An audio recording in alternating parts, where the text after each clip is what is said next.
हमारे धर्म ग्रंथों में तथा संत महापुरुषों की वाणी में सत्संग और नाम जब की बड़ी महिमा बताई गई है, उतनी अन्य किसी साधन में नहीं है, क्योंकि सत्संग बड़ा ही लाभकारी है। सत्संग के विषय में श्री गोस्वामी तुलसीदास जी महाराज जी भी रामायण जी में लिखते हैं, तात स्वर्ग अपवर्ग सुख धर ही तुला एक अंग तुलन ताहि सकल मिली जो सुख लव सत्संग। सत्संग की बड़ी ही महिमा बताई गई है।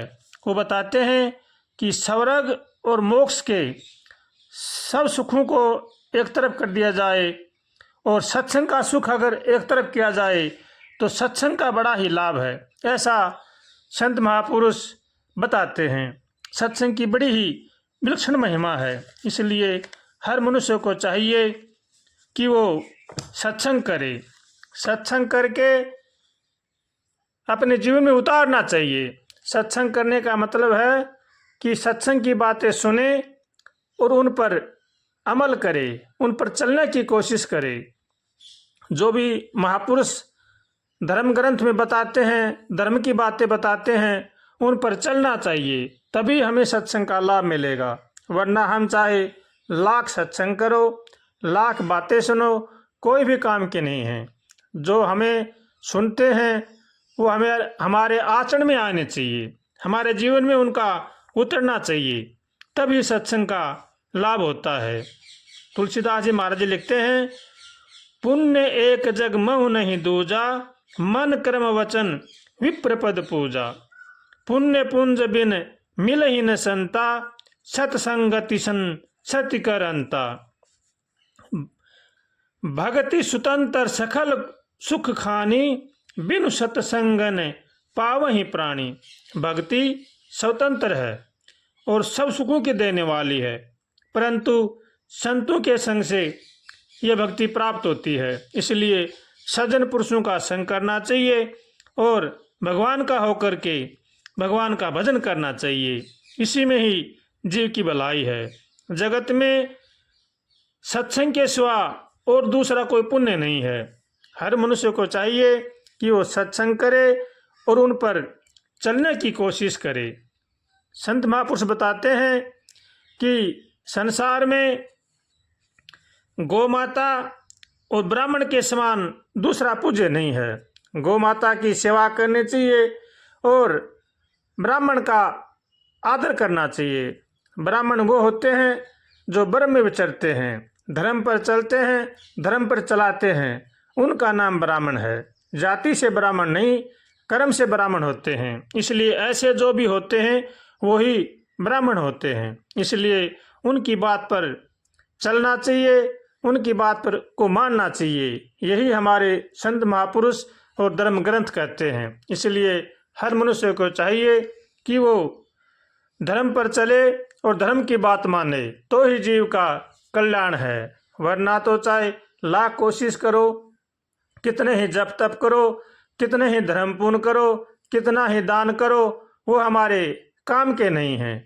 काम जब भी आएंगे हम धर्म पर चलेंगे, धर्म की बात को मानेंगे, सत्संग की बात को मानेंगे, हमारे जीवन में उन बातों को उतारेंगे और उन पर चलेंगे, तभी हमारे जीवन में वो बातें काम आ सकती हैं। वरना जानते सब हैं, मानता कोई बिरला ही है। इसलिए जो अपना कल्याण चाहता है उसको चाहिए कि वो धर्म की बातों को माने, अपने माता पिता की सेवा करे, बड़े बूढ़ों का आदर करे, अपने कुटुंब परिवार का पालन पोषण नेक कमाई से करे, किसी के साथ भी छल कपट धोखाबाजी न करे। विश्वासघात बड़ा ही भयंकर बीमारी है, इससे बचना चाहिए। किसी के साथ भी विश्वासघात नहीं करना चाहिए। विश्वासघात वो होता है किसी को वचन दे करके मुकर जाना। इसलिए जो हमें वचन देते हैं, जो हमारे पर विश्वास करता है, उसको निभाना चाहिए। अगर हम जीवन में ऐसी गलतियां करते हैं तो हम बड़े ही अपराधी माने जाते हैं। इसलिए हर मनुष्य को चाहिए कि वो किसी के साथ भी विश्वासघात न करे, सबके साथ यथायोग्य व्यवहार करे और भगवान का होकर के भगवान का भजन करे। तुलसीदास जी महाराज जी रामायण जी में लिखते हैं, कहूँ भगति पथ कवन प्रयासा, जोग न मख जप तप उपवासा, सरल सुभावन मन कुटलाई, जथा लाभ संतोष सदाई। भक्ति मार्ग में कौन सा परिश्रम करना पड़ता है? इसमें न योग की आवश्यकता है, न यज्ञ जप तप और उपवास की। यहाँ इतना ही आवश्यक है कि सरल स्वभाव हो, मन में कुटिलता न हो, किसी के साथ दुर्व्यवहार न करें और जो कुछ मिले उसी में सदा संतोष रखे। यही भक्ति का मार्ग है। हर मनुष्य को चाहिए कि वो किसी के साथ भी छल कपट न करे, दुर्व्यवहार न करे, सबके साथ प्रेम का बर्ताव करे, सबको भगवान का समझे और भगवान का समझ करके हर प्राणी के साथ, हर जीव के साथ यथायोग्य व्यवहार करे, सबका सम्मान करे, माता पिता की सेवा करे, अपने परिवार का पालन पोषण करे और भगवान का होकर के भगवान का भजन करे, तो जीव का कल्याण होने में कोई भी संदेह नहीं है।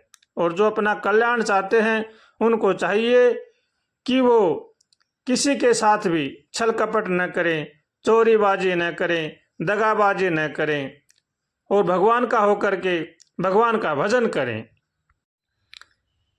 तुलसीदास जी महाराज जी रामायण जी में लिखते हैं, बैर न विग्रह आस न त्रासा, सुख में ताहि सदा सब आशा। न किसी के साथ बैर करें, न किसी के साथ लड़ाई झगड़ा करें, न किसी के आशा रखें, न किसी का भय करें। उसके लिए सभी दिशाएं सदा सुख में हो जाती हैं। इसलिए हर मनुष्य को चाहिए कि वो भगवान से हमेशा प्रार्थना करे, सबका भला सोचे और सबका भला करे।